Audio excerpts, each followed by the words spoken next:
Today, we're going to talk about mastering the long run. I mean, what problem does a long run even solve? How long does a long run need to be considered a long run? What pace? What do you do before? How do you fuel? How do you carry your fuel?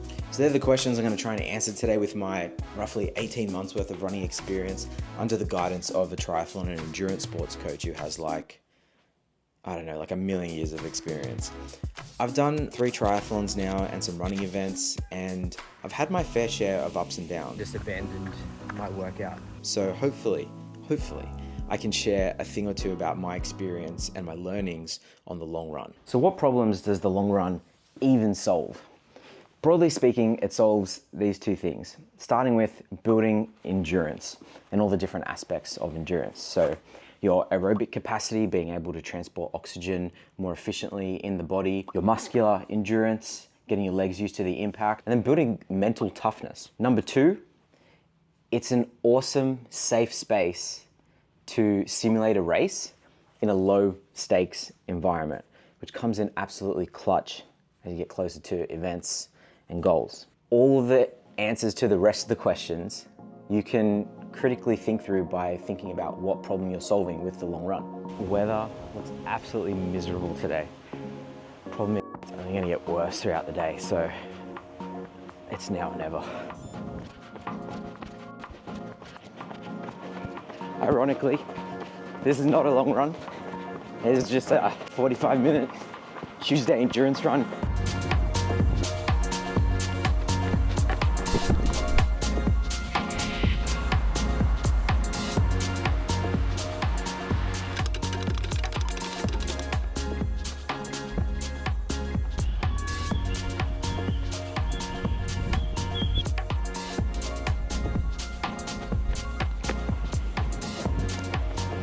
It's way warmer than I thought it'd be. The weather is perfectly fine.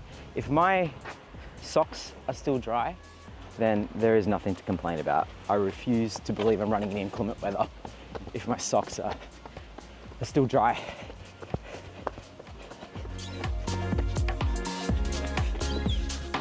Let's go.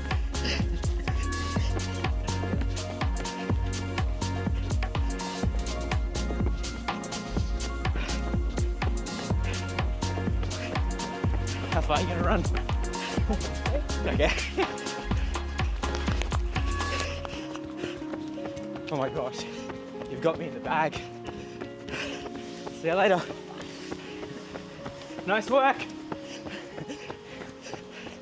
Oh, how's your run? Oh, just an easy zone 2 with the flash. 45-minute run, done. That felt a little bit more painful than usual, because I've got some DOMs in my legs from last Sunday's run, which was a couple of days ago. So what that means is that I pushed my endurance, the muscular endurance capability of my legs, past what was normal. And then now in the recovery process, I'm hoping that my body adapts back to normal and then a little bit more. And then that super compensation is, the increase in fitness, which it's a good thing when you look at it that way. Oh yeah, that's good. I'm dealing with a bit of sciatica pain. It's pretty much gone now, but it's the nerve in your lower back sometimes can get pinched for a variety of reasons, but it's at about like a 1 out of 10. But man, a stretch just feels so good after a run. All right, let's get to work.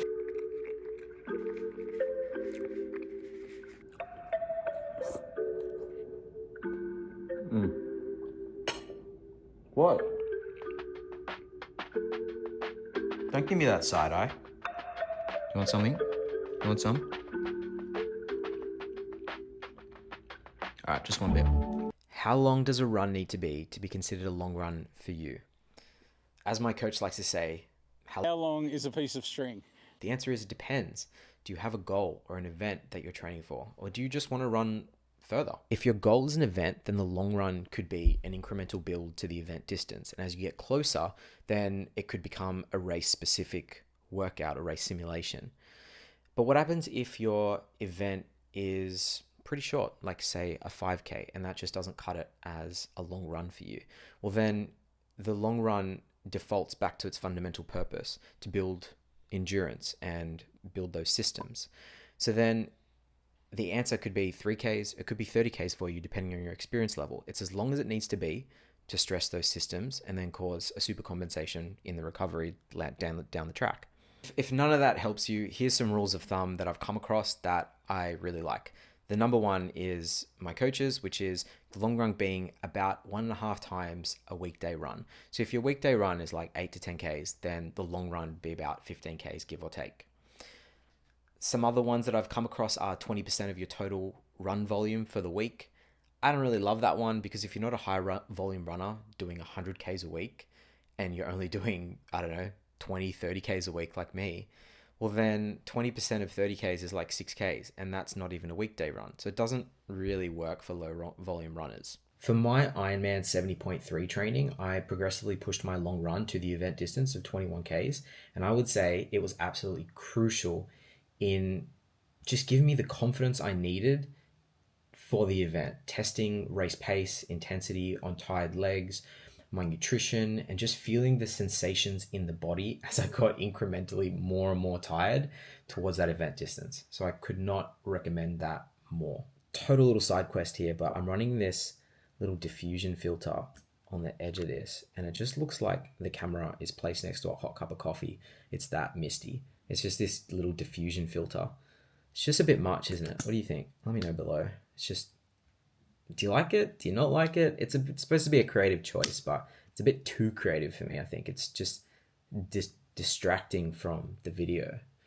And I've been changing cameras, so it's like some shots are like with this, some shots without. I think I'm going to ditch it for the rest of the video. Let's talk pace. What problem are you solving for? Have you got an event that's coming up soon? Or are you just building endurance? If you're just building endurance, just go out and bloody run. You'll find out pretty quick if your run is too slow and you got absolutely nothing out of it. Or on the other hand, if you went too hard and you're so buckled that you couldn't hit your training numbers in an upcoming workout, then dial it back a bit, you know? It's this one comes down to feel a little bit for just for a pure endurance run. What happens if you've got an event coming up? As I like this quote I heard from Olav Alexander, which is Christian and Blumenfeld's coach. The closer you can get to simulating a race in training, the better. So as your event comes up, if you can start to simulate that event in training by, doing a race simulation workout, it's going to give you so much confidence, like the Ironman 70.3 long run training did for me. So just chucking in some race intensity intervals within that long run. I didn't say pace, but you can try pace. I said intensity because you might have really tired legs when you're doing these long runs in training, week after week of training load building up in the body. So I found that, trying to hit race intensity is good because it doesn't discourage you when you're not hitting, say, a race pace, because you've got so much fatigue in the body. Whereas a race pace could be done on fresh legs during a race. So if you're not hitting those numbers in training, then it might be a little bit discouraging and that sort of thing. So what do you do before a long run? Well, are you doing endurance pace or are you doing something faster like a race simulation? Particularly if you're going fast from the beginning. The warm-up only, in my experience, becomes significantly more complex the faster you need to go at the beginning of your run. So if it's an endurance run, I don't do much. I do this 5-minute warm-up I found on YouTube, which I'm convinced does not warm me up one bit at all, but rather it acts as a little pocket of time where I can check in on my body and see where things are at. So like some rocking back and forth on the balls of my feet, a bit of like let's just go down and see what's going on with the lower back and the hips and the glutes and see how tight everything feels. Like you could have done a previous session that has really taken a toll on the body and you'll feel it in this little 5-minute like warm-up thingy. And then it can cause you to question, like, do I need to do anything else outside of my running to sort of find the underlying root cause of that? Like, do you need to do some strengthening exercises? For example, I was having some shin splints or just some tendon pain on the inside of my leg, and I did some calf raises on it for an extended period of time, and it kind of solved that. And just doing this warm up kind of allows me to identify that stuff sooner rather than later.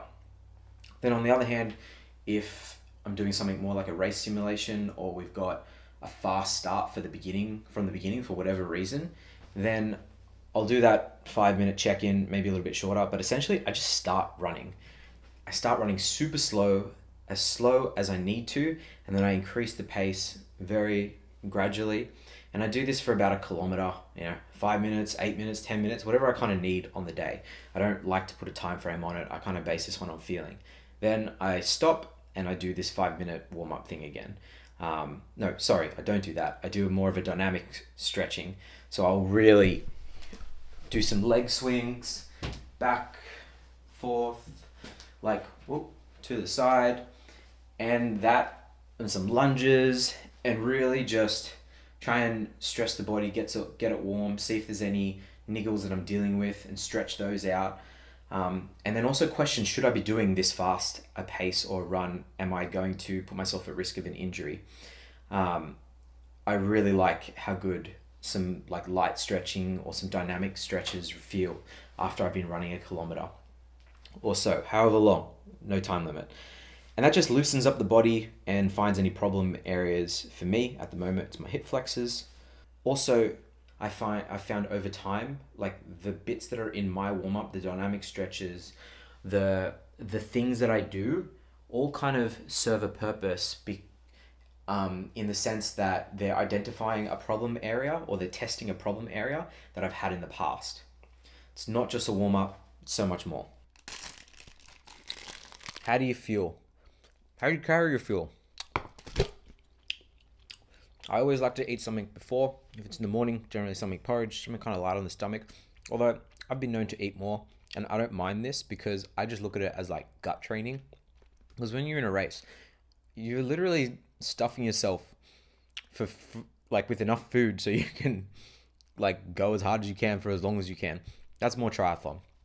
Running events are a little bit different. Anyway, I digress. Again, what problem are we solving for? Is it an endurance run, or is something more race specific? If it's just endurance, I like to eat whatever's tasty, whatever fits in my pockets, whatever I'm enjoying at the time. At the moment, I just got given a kilo of Haribo gummy bears, so I'm going to work my way through those on the runs. If it's more of a race simulation, I like to go with some sugar water in one of these squeezy bottles, or some gummies as well, and a gel, because that's what I use in a race. The more we can train like a race, the better in most instances. The race is just a continuation of what you've been doing in training, just maybe a little bit more difficult at times. How do I carry this stuff? If it's under an hour, call it 40 minutes, I just use my two hands. They work. I'm okay with carrying stuff. I'm not weird like that. Not that it's weird. Anyway, if it's over an hour, I like to use a running belt. I have this Decathlon Kip Run Marathon Belt number 2. It's got pockets that I can put the squeezy bottle, the gel, my phone, the DJI mic. What else do I carry? My insulin pen, all this crap. It's so heavy. But anyway, it all fits in the running belt quite nicely. And that's what I take anything basically just under an hour to about an hour to an hour and a half. If it's a hot day, I'll also make sure I pass a public bubbler of some nature, or somewhere where there's a stop, whether I have to buy something or not. And I'll always, recently, try and stay as hydrated as possible and not just let that slide, because I notice my running performance really degrade the more dehydrated I get. Over an hour and a half, which is the upper end of my longer runs, if there's limited stops, this is mainly if there's limited stops, I will use my cycling Camelback vest. It's not running specific. When I do longer runs and I'm training for the marathon later in the year, I will probably look into something that's a little bit more suited to running and a little bit more comfier. But at the moment, I hate acquiring more gear. I hate it. You got to have a space for it in the house. You got to like take care of it. It's just like another thing. Anyway, I've got such a love-hate relationship with gear. But that's, in a nutshell, how I carry my stuff. I think I'll leave it there, guys. This is what I've learnt in my experience of running the last 18 months and how I have incorporated some of these things to help me out with the longer run. Let me know in the comments if you do anything similar to me, if you learnt anything, or if you just completely disagree. I really want to hear from you because I'm still new to running. I'm learning more and more every day. So yeah, I'll catch you in the next one. Bye.